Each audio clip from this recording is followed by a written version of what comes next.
Американскиот председател Доналд Трамп директно му се обрати на лидерот на Северна Кореја, Ким Џонг Ун, за време на денешниот говор во Националното собрание во Сеул, со што ја заврши посетата на Јужна Кореја.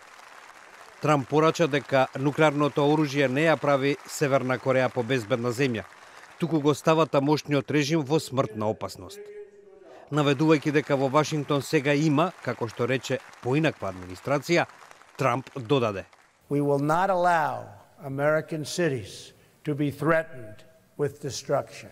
We will not be intimidated, and we will not let the worst atrocities in history be repeated here on this ground we fought and died. Трамп оцени дека времето на оправдување заврши и му порача на режимот на Северна Кореја да не ги подценува Соединетите држави и нивните сојузници, и оти тие се подготвени да се бранат од нуклеарните закани на Пјонгјанг.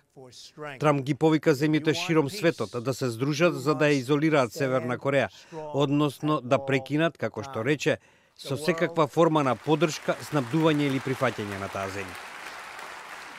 The world cannot tolerate the menace of a rogue regime that threatens with nuclear devastation. Инаку председателот Доналд Трамп денеска беше принуден, поради лошото време, да ја прекине ненадејната посета на демилитаризираната зона која ги дели двете Кореи. Неговиот хеликоптер беше вратен од зоната поради магла.